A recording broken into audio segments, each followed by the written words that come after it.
지금부터 5관왕의 합격 서브노트 기본 문제 풀이 강의를 진행하겠습니다. 화공 연력학 서브노트에는 국가직 서울시 7급 문제풀이가 수록되어 있고 국가직 7급 문제는 2007년부터 2019년까지 들어있습니다. 서울시 7급 문제는 2014부터 2016년도 그리고 2019년까지 공개된 문제가 모두 들어있습니다. 기본 문제풀이는 기출문제 중에서 필수로 꼭 알아야 할 문제만 뽑아서 초시생의 눈높이 수준에서 만든 강의예요. 그래서 문제 해설이 자세하고 기본적인 개념에 대해서 자세하게 다루겠습니다. 이제부터 기본 문제 풀이 강의를 시작하겠습니다. 서브노트 14페이지입니다. 2007년 국가직 11번 문제입니다. 세기성질, 인텐시브 프로퍼티가 아닌 것은? 이 문제는 연력학적 성질 중 세기성질에 관한 문제예요. 연력학적 성질은 크게 두 가지로 나눌 수 있습니다. 바로 크기 성질과 세기 성질로 나눌 수 있습니다. 세기 성질이 아닌 것을 찾으라는 말은 크기 성질인 것을 보기 위해서 찾으라는 말하고 같죠? 크기 성질은 시스템의 크기에 의존하는 성질이에요. 자, 시스템의 크기가 커지면 크기 성질은 커지고 시스템의 크기가 작아지면 크기 성질은 거기에 맞춰서 작아지게 됩니다. 하지만 시스템의 크기와 상관없이 세기 성질은 변하지가 않아요. 1번 온도. 온도는 세기 성질이죠? 예를 들어서 100도씨의 수증기로 이루어진 시스템을 이렇게 반으로 잘랐을 때 온도가 50도씨로 줄어들지는 않죠. 시스템을 반으로 잘라도 온도는 동일해요. 그렇기 때문에 온도는 세기성질입니다. 자, 2번 압력. 압력 또한 시스템을 반으로 잘라도 동일해요. 그렇기 때문에 압력도 세기성질입니다. 3번 표면장력. 표면장력은 뭉치려고 하는 액체를 펼치려고 할 때 필요한 힘을 말합니다. 그래서 수식으로 나타내면은 표면장력 T는 델타 A분의 워크 이렇게 쓸 수가 있어요. 이것을 다시 풀어서 나타내면은 표면장력 T는 미터의 제곱분의 뉴턴 곱하기 미터. 여기서 1은 힘을 가해서 물체를 얼마만큼 이동시켰을 때 우리는 1을 했다라고 얘기해요. 그래서 힘을 나타내는 뉴턴과 이동한 거리를 나타내는 m, 미터죠. 자, 이렇게 1은 뉴턴 곱하기 미터로 나타낼 수가 있습니다. 그래서 이 식을 정리하면은 길이분의 뉴턴 이렇게 나타낼 수가 있어요. 정리하면은 표면 장력 T는 단위 길이당 힘을 의미합니다. 그렇기 때문에 표면 장력 또한 세기성질입니다. 4번 엔트로피. 엔트로피는 아직 배우지는 않았지만 엔트로피는 시스템의 어지러운 정도 그리고 무질서한 정도로 표현할 수가 있는데 무질서도가 높을수록 엔트로피가 크다고 할 수 있어요. 따라서 엔트로피는 시스템의 크기 변화에 의존하기 때문에 크기 성질입니다. 그래서 정답은 4번 엔트로피가 되겠습니다. 다음은 2009년 국가직 12번 문제입니다. 다음 중 실향 성질 (extensive property에) 속하지 않는 것은? 여기서 실향 성질은 크기 성질하고 같은 말이에요. 그래서 이 문제는 크기 성질이 아닌 것을 고르는 문제입니다. 다시 말해서 세기 성질인 것을 찾으면 되겠죠. 1번 표면 장력. 표면 장력은 액체의 표면을 작게 하려고 작용하는 장력인데 세기 성질이라고 조금 전 문제에서 봤었죠. 따라서 정답은 1번입니다. 2번 내부 에너지, 3번 엔트로피, 4번 부피. 이러한 것들은 모두 크기 성질이에요. 시스템을 반으로 잘라보면 그 크기가 작아지게 됩니다. 그래서 정답은 1번 표면 장력은 세기 성질이죠. 다음은 2010년 국가직 11번 문제입니다. 시강 성질 (intensive property로만 구성된 것은? 시강 성질은 세기 성질과 같은 말이에요. 그렇기 때문에 세기 성질로만 묶인 것을 찾는 문제입니다. 반대로 크기 성질인 것을 먼저 한번 찾아볼게요. 1번 내부 에너지. 내부 에너지는 크기 성질이기 때문에 정답이 아니죠. 자, 3번에 엔탈피. 그리고 4번에 부피. 자, 이런 것들은 모두 크기 성질이에요. 대표적인 크기 성질을 한번 봅시다. 깁스 자유에너지, 헬름홀츠 에너지, 엔탈피, 내부 에너지, 엔트로피, 부피. 자, 이러한 것들은 다 크기 성질이에요. 자, 그런데 여기서 주의해야 될 것이 있는데, 몰당 깁스 에너지, 아니면은 질량당, 단위 질량당 깁스 에너지, 그리고 몰당 헬름홀츠 에너지, 몰당 엔탈피, 몰당 내부 에너지, 몰당 엔트로피, 몰당 부피, 단위 질량당 부피, 비부피. 자, 이런 것들은 세기 성질이에요. 크기 성질을 단위 질량이나 몰수로 나눴을 때의 값들은 다 세기 성질로 변합니다. 그리고 1번에서 비부피. 비부피는 부피를 질량으로 나눈 값이에요. 부피는 크기 성질이지만 단위 질량당 부피인 비부피는 세기 성질입니다. 물을 예를 들어 보면은 1리터짜리 그릇에 있는 물, 그리고 2리터 그릇에 있는 물을 비교해 보면은 물의 부피는 당연히 2리터 그릇에 있는 물의 부피가 더 크겠죠. 그래서 부피는 크기 성질이에요.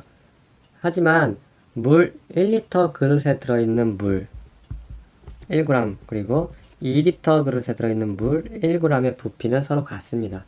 그래서 비부피는 세기 성질이고 시강 성질이라고 부릅니다. 2번에 몰 부피. 자, 몰 부피는 부피를 몰수로 나눈 것이고 이것도 세기 성질이죠. 그리고 밀도는 부피분의 질량으로 세기 성질이에요. 그래서 정답은 2번이 되겠습니다. 다음은 2017년 국가직 1번 문제입니다. 연력학적 변수들에 대한 설명으로 옳지 않은 것은 1번 온도, 압력, 밀도는 세기 성질이다. 맞는 설명이죠. 2번 부피, 질량은 크기 성질이다. 맞는 설명입니다. 3번 엔트로피는 경로 함수이다. 자, 틀렸죠? 화공 연력학에서 경로 함수는 두 가지가 있어요. 바로 1과 열. 1과 열만 경로 함수이고 나머지는 모두 상태 함수로 알고 계시면 됩니다. 그래서 3번이 잘못된 설명이죠. 엔탈피는 상태 함수이다. 맞는 설명입니다. 다음은 압력과 관련된 문제들을 봅시다. 2011년 국가직 1번 문제입니다. 물리량과 그 단위를 나타낸 것으로 옳지 않은 것은 1번 에너지.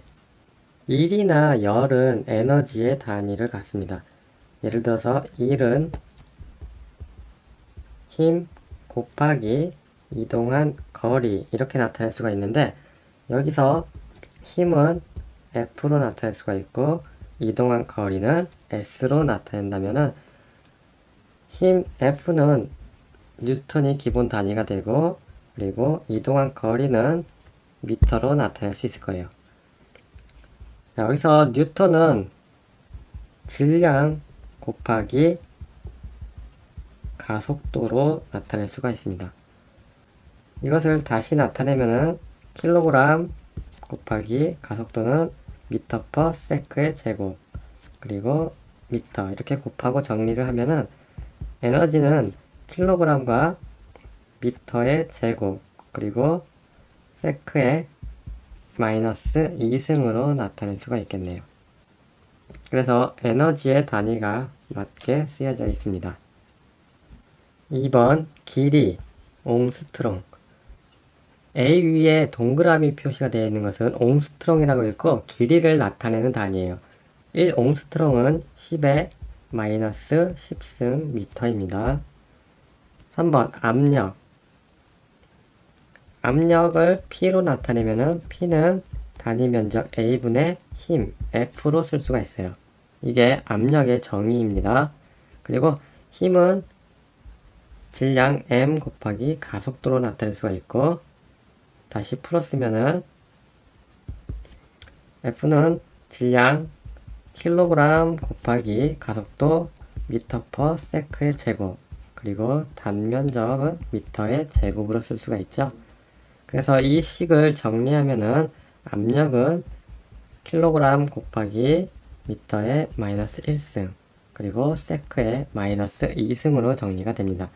잘못했죠? 마이너스 1승이 아니라 마이너스 2승이죠. 그래서 정답은 3번이 되겠습니다. 4번 동력. 동력은 일률이라고도 해요. 일률이라고 하는 것은 단위 시간에 이루어진 일을 의미합니다. 그렇기 때문에 일률은 줄 퍼 세크로 쓸 수가 있습니다. 맞는 설명이죠, 4번도. 다음은 서브노트 15페이지입니다. 2010년 국가직 3번 문제 보겠습니다. 개가 상태 A에서 B로 A, C, B의 경로를 따라서 변화를 일으킬 때 80줄의 열이 개로 들어오고 개는 30줄의 일을 행한다. 개가 상태 A에서 B로 A, D, B의 경로를 따라 변화할 때 한 일이 20줄이라면 A, D, B의 경로를 따라서 개로 들어오는 열량은 얼마인가? 이 문제를 풀기 위해서는 적어도 4가지 핵심 개념을 알고 있어야 합니다. 첫 번째, 에너지는 열과 일의 형태로 개의 경계를 통해 개와 외계를 출입한다.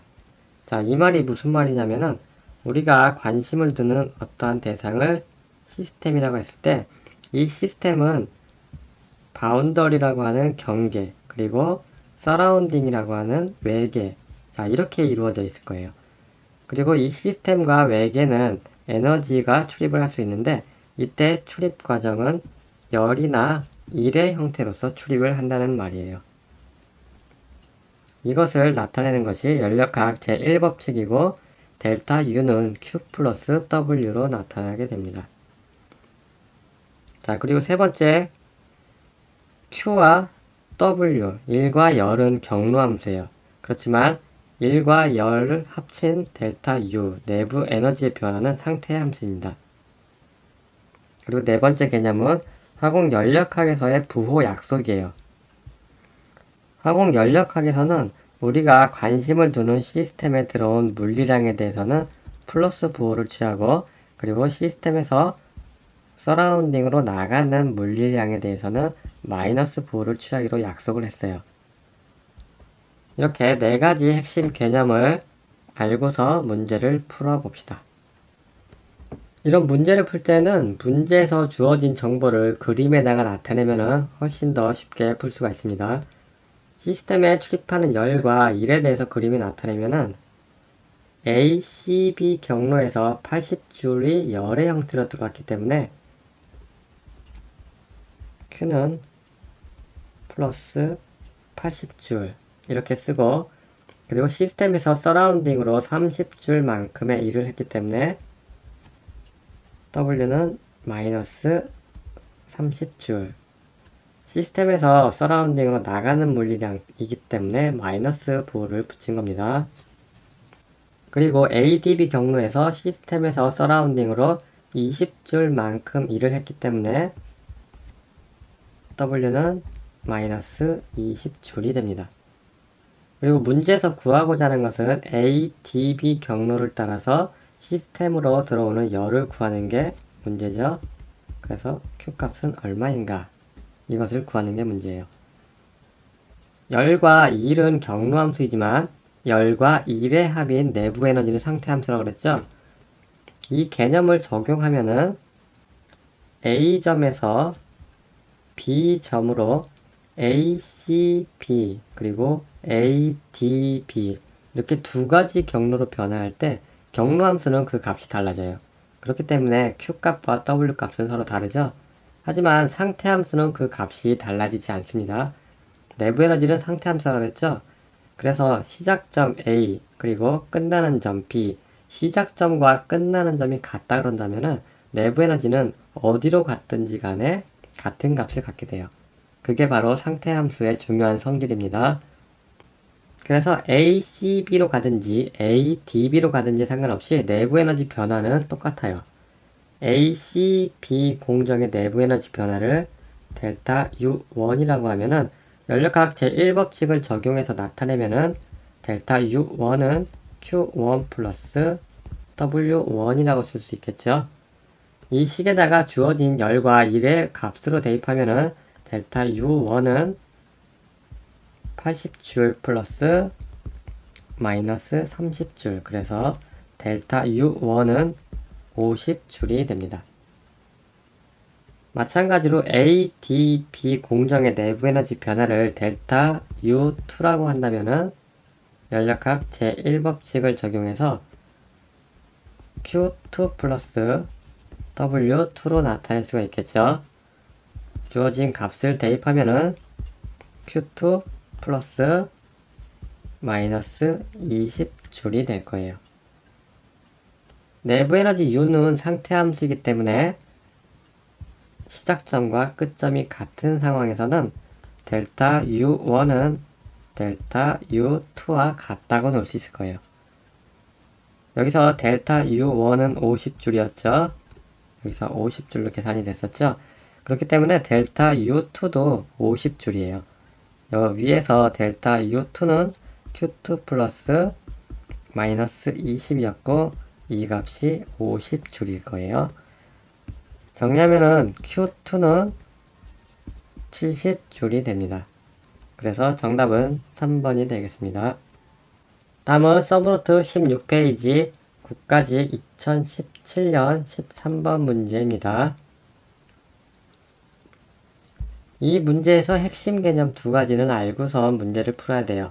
첫 번째, 상태 함수를 순환 적분하면은 그 값은 0이다. 그리고 두 번째, 경로 함수는 초기, 최종 상태가 같더라도 그 경로가 다르면 값이 달라진다. 이렇게 두 가지 개념을 이해하고 문제를 풀어봅시다.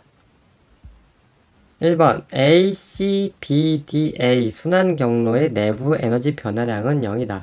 맞는 설명입니다. 초기 상태도 A이고 최종 상태도 A예요. 그렇기 때문에 상태 함수는 변화량이 없습니다. 이것을 수학적으로 나타내면은 인테그랄 표시에다가 상태 함수 이것을 했을 때 그 값이 0 이렇게 했을 수가 있어요. 이 식이 의미하는 것은 초기 상태와 최종 상태가 같은 순환 공정에 대해서 어떠한 상태 함수, 스테이트 펑션에 대해서 그 값을 더하면은 0이 된다는 뜻이에요. 2번 A, E, B 경로와 B, D, A 경로에 대한 엔탈피 변화량의 절대값은 같다. 맞는 설명입니다.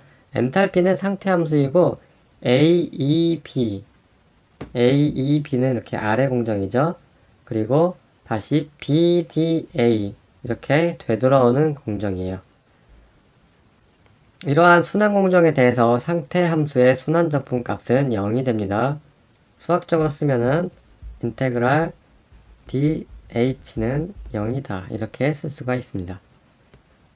이 식을 다시 나타내면은 델타 H에 AEB 플러스 델타 H에 BDA는 0이다. 이렇게 쓸 수가 있고 다시 쓰면은 델타 H AEB는 마이너스 델타 H BDA로 쓸 수가 있죠.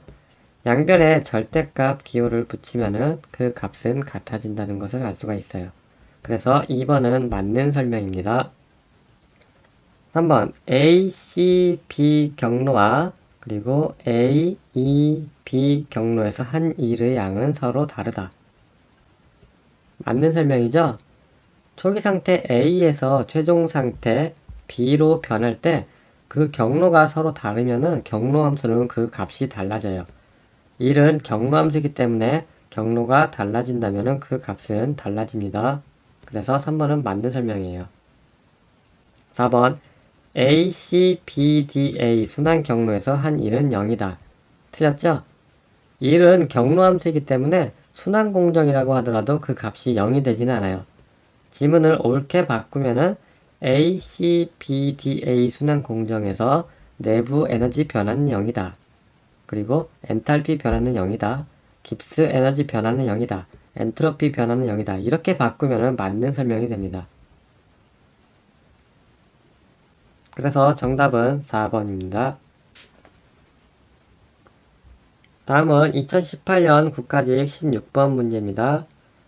25도씨 1기압의 초기 상태에서 고무풍선에 들어있는 이산기체 1몰이 다음의 과정을 거칠 때 기체의 물성에 대한 설명으로 옳은 것은 단 변화는 모두 가역적으로 일어나며 풍선에 의한 연력학적 기여는 무시한다.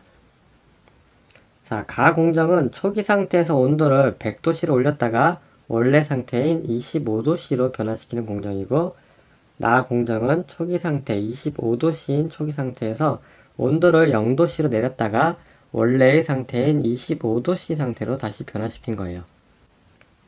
가공정과 나공정 모두 25도씨에서 시작해서 100도씨로 올라갔다가 다시 돌아오거나 0도씨로 내렸다가 다시 돌아오는 공정을 말해요.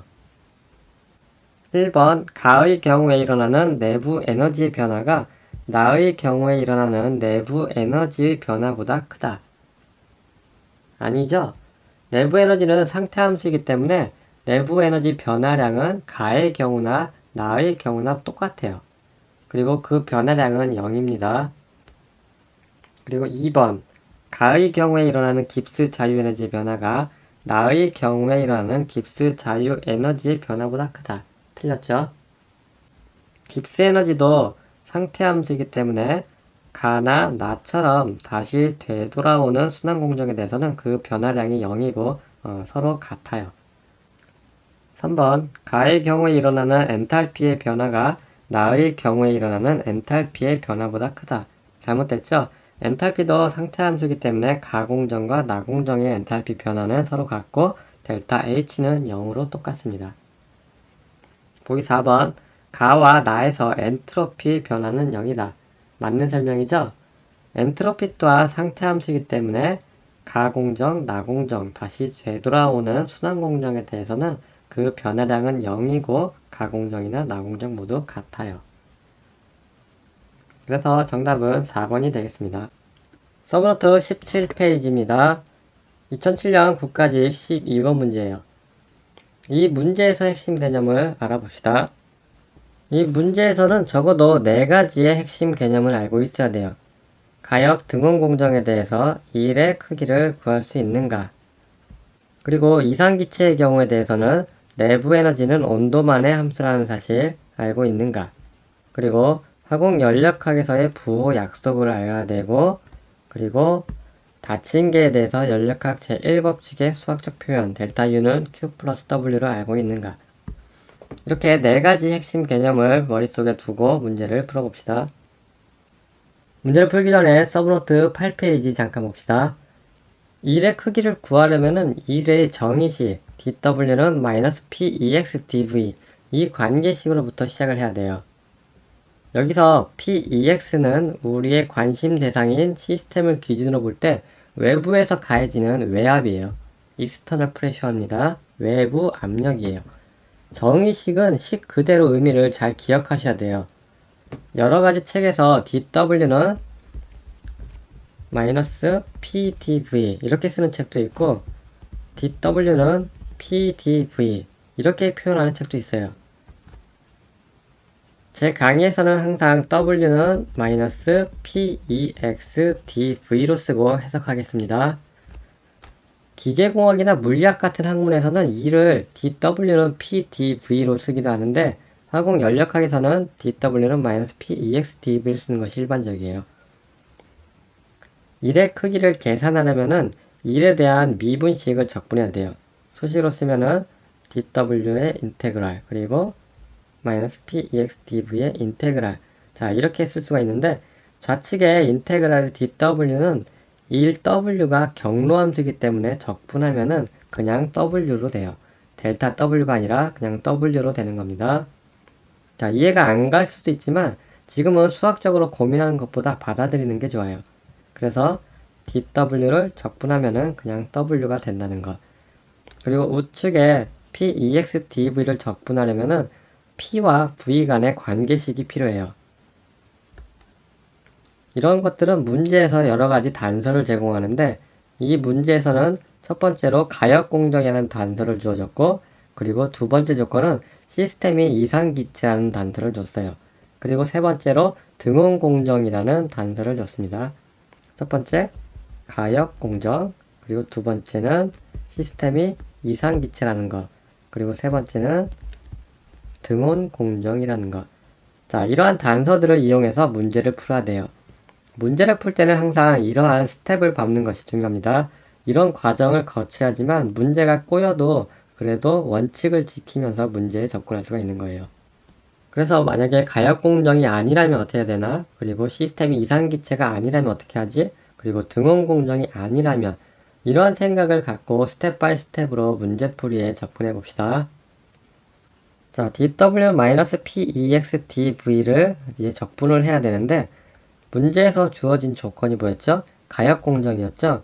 그래서 PEX는 P 시스템으로 같다 이렇게 놓을 수가 있어요. 외부 압력과 내부의 시스템의 압력이 같다 이렇게 놓을 수가 있는데 가역공정이라는 것이 외부의 압력과 내부의 압력이 항상 평형을 이루면서 매 순간순간 평형을 이루면서 변하는 공정이에요. 그래서 PEX는 P 시스템으로 둘 수가 있습니다. 자, 그래서 이 관계를 일식에다가 대입하면은 dw는 마이너스 p 시스템의 dv로 쓸 수가 있어요. 이 식을 양변을 인테그랄 적분을 하게 되면은 dw는 w가 되죠. 그리고 뒤에 마이너스 인테그랄 pex dv는 인테그랄 마이너스 인테그랄 p 시스템 dv로 쓸 수가 있을 거예요. 여기서 p와 v 간의 관계를 알아야지만 이것을 적분할 수가 있다 그랬죠. 문제에서 주어진 조건은 이상기체였어요. 그래서 우리는 PV는 nRT라는 이상기체 상태 방정식으로부터 P 시스템과의 V의 관계를 알 수가 있습니다. 바로 P는 V분의 nRT로 쓸 수가 있죠. 그래서 이 식을 좌측에다가 대입하게 되면은 W는 마이너스 인테그랄의 적분 구간은 V1에서 V2 그리고 V분의 nRT dV 이렇게 쓸 수가 있죠. 그리고 문제에서 주어진 단서 중에 하나가 등원 공정이었어요. 그렇기 때문에 몰수도 변하지 않고 그리고 기체상수 R도 상수이기 때문에 변하지 않죠. 그리고 등원 공정이기 때문에 온도 T도 변하지가 않아요. 그래서 결국 nRT 모두 상수입니다. 상수는 인테그랄 기호 밖으로 이렇게 바로 빠져나갈 수가 있어요. 그래서 정리하면은 W는 마이너스 nRT가 되고 인테그랄 V1에서 V2까지 V분의 dV가 됩니다. 여기서 뒤에 있는 항을 적분하게 되면은 V분의 dV는 lnV가 돼요.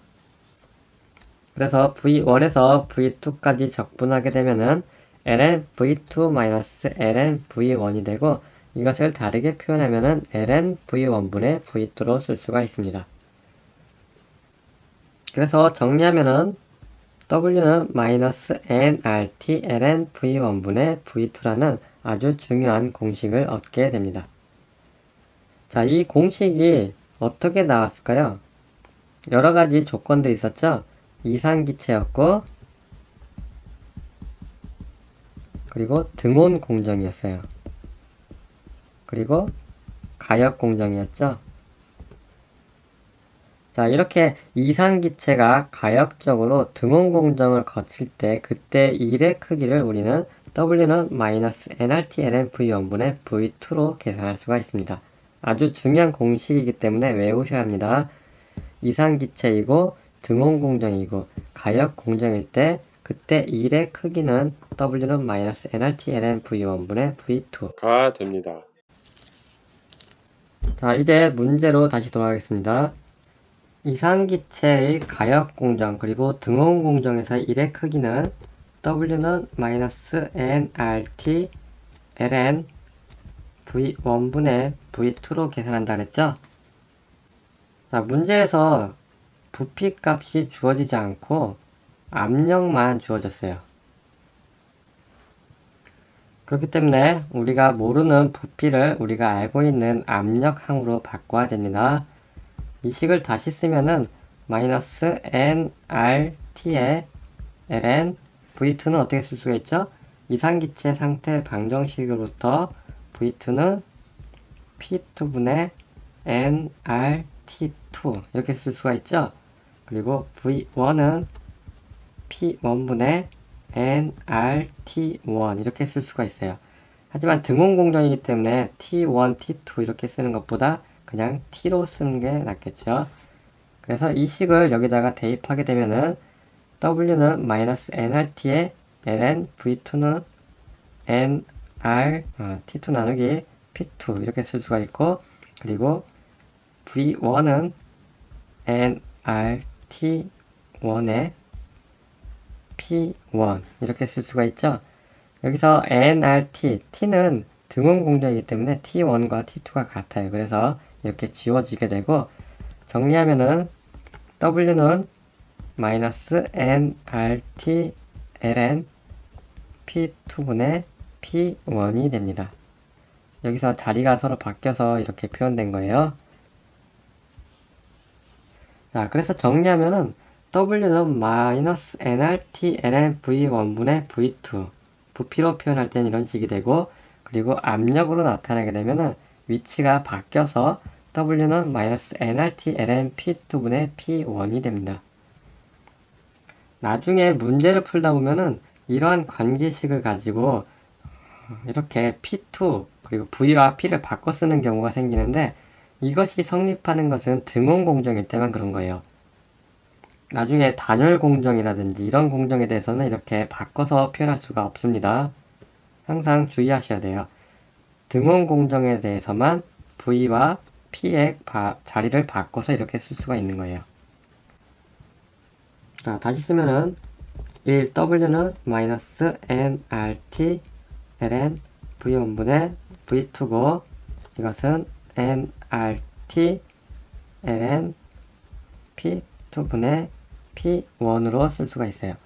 주어진 값을 모두 대입하게 되면은 마이너스 1몰이 되고, 그리고 R, T는 얼마죠? 400이죠? 그리고 ln P2는 나중 압력이에요. 그래서 0.2가 되겠고, 그리고 초기 압력 P1은 1이죠. 그래서 이 값을 계산하게 되면은 W는 마이너스 400 R ln 5가 됩니다.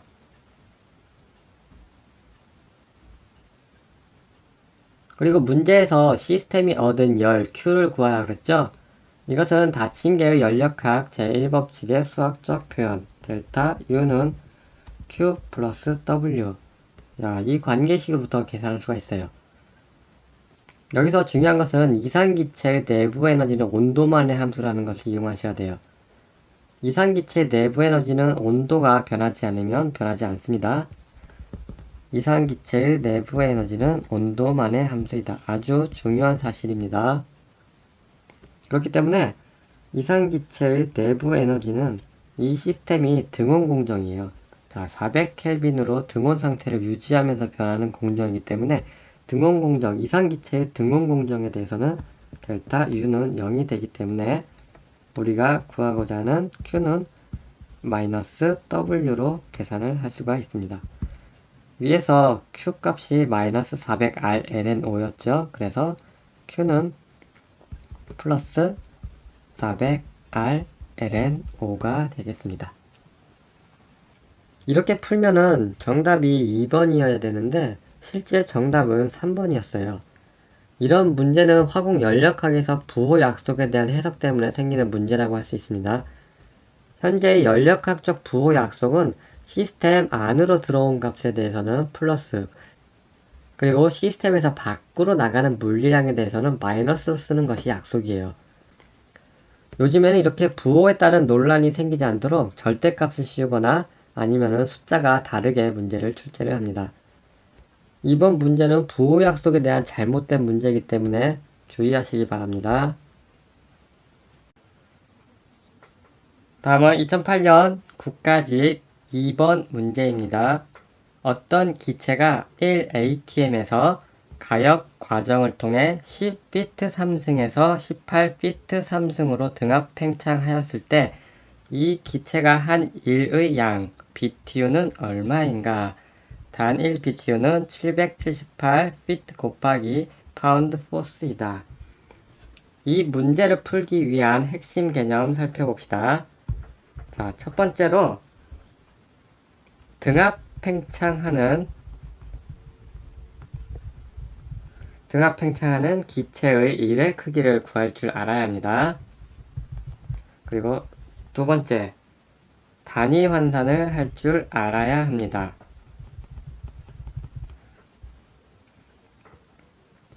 최근 기출문제들은 SI 단위를 쓰지만 이렇게 2008년도 예전 문제에서는 영국계 단위를 쓰기도 했었어요. 그래서 잘 쓰지 않는 BTU나 피트 그리고 파운드 포스 같은 단위들을 사용을 했었습니다.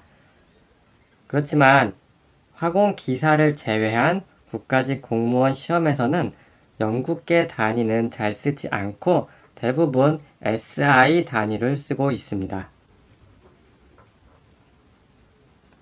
일의 크기를 구하려면 일의 정의식부터 시작해야 하죠.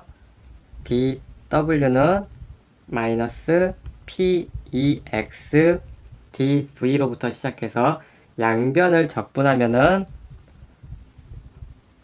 dW를 적분하면 W가 되고 우측은 마이너스 인테그랄 PEX dV가 됩니다.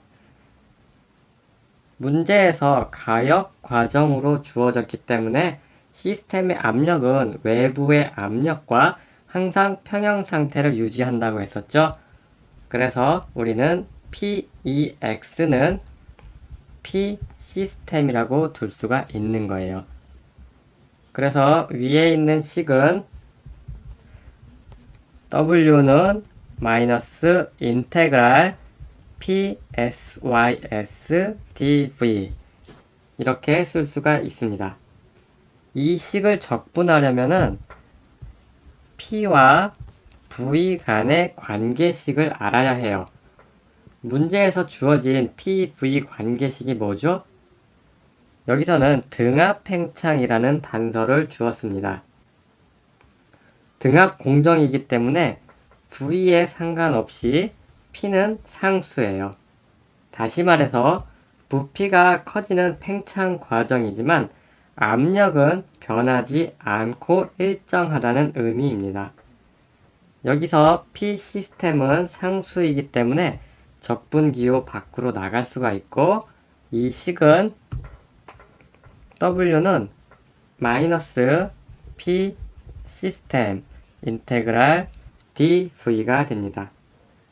여기서 적분 구간은 초기 부피 V1에서 최종 부피 V2로 팽창하는 과정이에요. 그래서 위 식을 적분하면은 W는 마이너스 P 시스템의 V2 마이너스 V1이 됩니다. 문제에서 주어진 정보는 외부 압력 PEX 그리고 초기 부피 V1 10피트 3승이죠. 그리고 최종 부피 V2는 18피트 3승으로 주어졌습니다. 그래서 우리는 이 데이터들을 이용하기 위해서 수식을 다시 바꿔주면은 P 시스템은 PEX로 바꿨을 수가 있죠. 그리고 V2와 V1은 아는 값이에요. 주어진 식에다가 데이터들을 대입하면은 마이너스 PEX는 외부의 압력이죠. 외부의 압력은 1atm으로 주어졌습니다. 그래서 1atm 곱하기 최종 부피인 18피트의 3승 마이너스 10피트의 3승이 되겠죠. 여기서 1의 단위는 뭐죠? 에너지예요. 보통은 줄을 쓰는데 이 문제에서는 BTU라고 하는 영국 열량 단위로 구하라고 했기 때문에 1BTU는 778피트 곱하기 파운드 포스라는 관계식을 이용하기 위해서 단위 환산을 해줘야 합니다. 여기서 LB의 하첨자 F로 들어간 것은 파운드의 포스라는 표시예요. 이것은 힘을 의미합니다. 그래서 힘 곱하기 이동한 거리, 여기서는 fit로 주어졌죠. 그래서 힘을 가해서 어떤 물체를 이동했을 때 우리는 일을 했다라고 표현한다 그랬죠. 그래서 BTU는 에너지의 단위가 되는 것입니다. 참고로 1BTU는 1파운드의 물을 1도 F 온도를 올리는데 필요한 열을 말합니다. 그리고 1atm은 14.7 psi와 같습니다. 기본적인 압력 단위 환산은 암기하셔야 합니다. 잘 모르시는 분들은 서브노트 4페이지의 압력의 환산 부분 참고하시기 바랍니다. 여기서 PSI는 Pound Force per Square Inch의 약자예요. Pound Force는 아까 힘이라고 했었죠. 그리고 Square Inch는 단위 면적을 말하는 것이에요. 그래서 Pound Force per Square Inch는 단위 면적당 힘을 의미하고 압력이 되는 것입니다. 그리고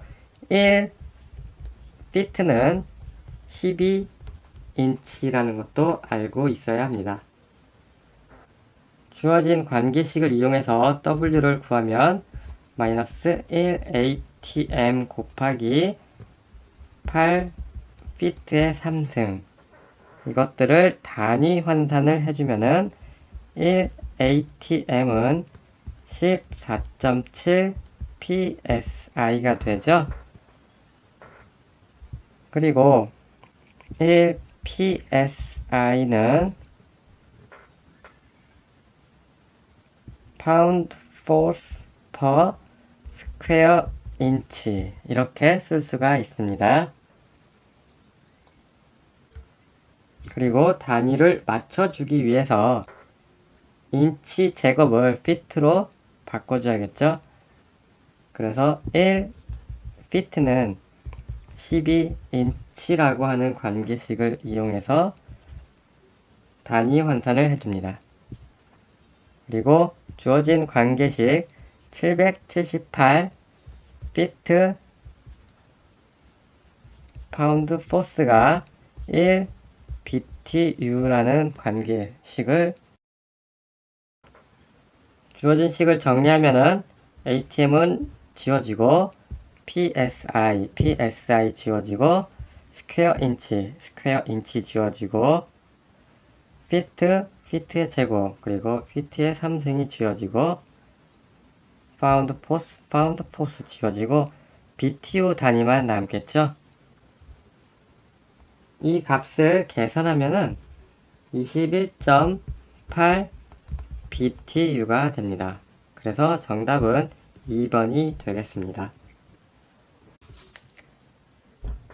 다음은 2008년 국가직 7번 문제입니다. 정합 연료량이 CP는 30줄 per 몰 켈빈인 이산기체 1몰이 20도씨 1바의 초기 상태에서 다음과 같이 각각 다른 경로에 따라 20도씨 4바로 변화하였다. 다음의 가역 공정 중 소요되는 일의 크기가 가장 작은 것은 기억 20도씨의 온도에서 등온 압축, 니은 일정 부피에서 4바까지 가열후 4바의 일정 압력에서 20도씨까지 냉각, 디귿 최종 부피가 되도록 단열 압축 후 일정 부피에서 냉각. 이 문제를 풀기 위해서는 두 가지 핵심 개념을 알아야 합니다. 첫 번째는 가역 공정에서 일의 크기는 PV 선도의 적분 면적과 같다는 것을 알아야 합니다.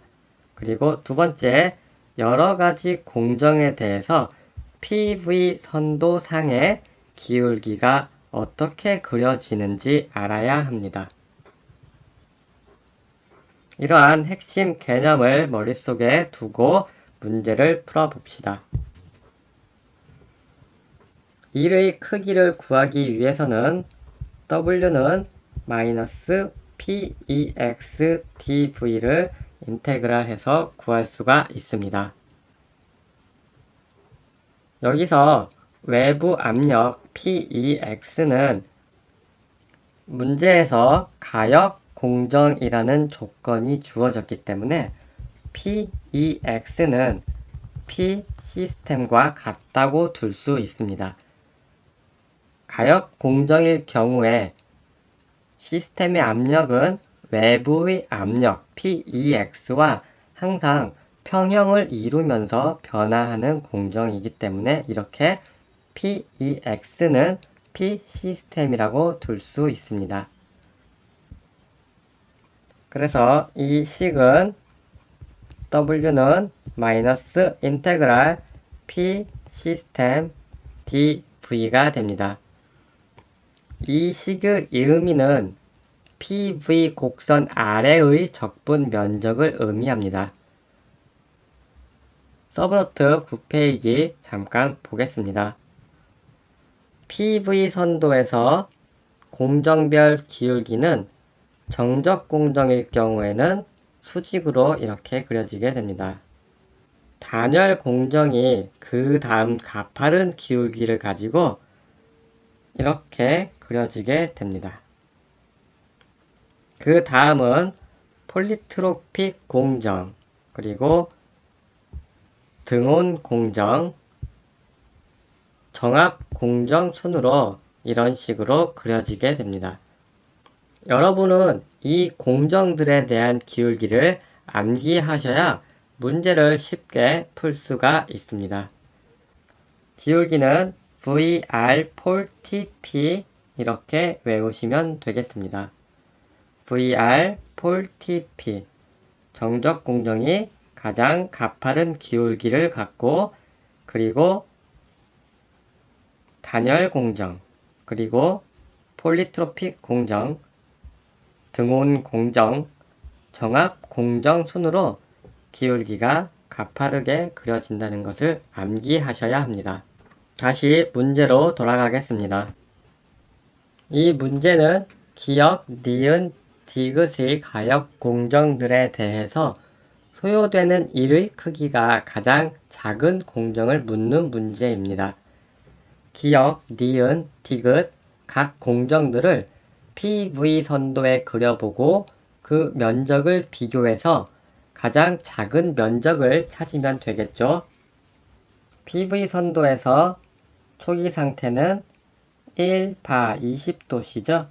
그래서 적당히 이 지점을 초기 상태라고 두겠습니다.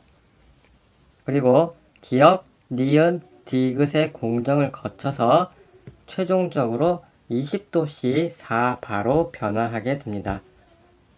초기 상태는 20도씨 1바, 그리고 최종 상태는 20도씨 4바 상태로 변화하게 됩니다. 등온 변화죠.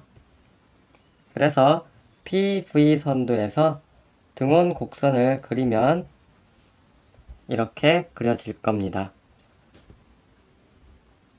최종 상태는 20도씨 4바이기 때문에 이 지점이 최종 상태가 되겠습니다.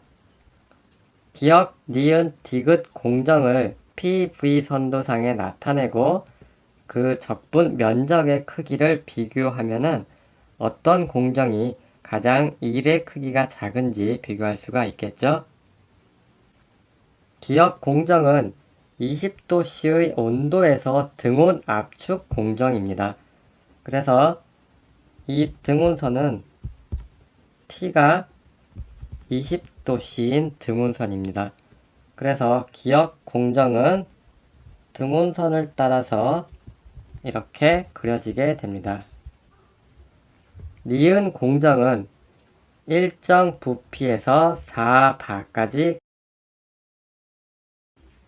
이것을 그림에 나타내면은 1바에서 4바까지 가열해서 이 상태가 되는 것입니다. 그 다음에 4바의 일정 압력에서 냉각을 시켜서 이 지점까지 돌아가는 것입니다.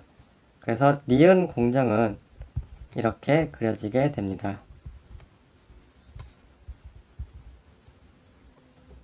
디귿 공정은 최종 부피가 되도록 단열 압축을 하게 됩니다. 초기 상태에서 단열 곡선은 등온 곡선보다 더욱 가파른 기울기를 가지고 변하겠죠? 그래서 이 지점에서 시작을 해서 최종 부피인 이 지점까지 좀 더 가파른 곡선의 기울기를 가지고 이렇게 변하게 됩니다. 그 이후에 일정 부피에서 냉각해서 최종 상태인 이 지점으로 변하게 됩니다. 그래서 디귿 공정은 초록색으로 그려진 이러한 공정을 따르게 됩니다. 기역, 니은, 디귿 각 공정에 대해서 PV 곡선상에서의 면적을 비교하면 일의 크기를 비교할 수 있다고 했었죠. 그래서 기역 공정에 대해서는 이 면적이 기역 공정을 통해서 시스템에 가해진 일의 크기가 될 것입니다. 그리고 니은 공정은 이만큼의 면적이 압축 과정에서 시스템에 가해진 일의 크기가 되겠습니다. 그리고 디귿 공정은 단열 공정과 일정 부피 냉각 공정을 거치는 이만큼의 면적이 일의 크기가 될 것입니다. 그렇기 때문에 우리는 기역 공정에 대한 압축률이 가장 작다는 것을 그림을 통해서 알 수가 있습니다. 그래서 정답은 1번이 되겠습니다.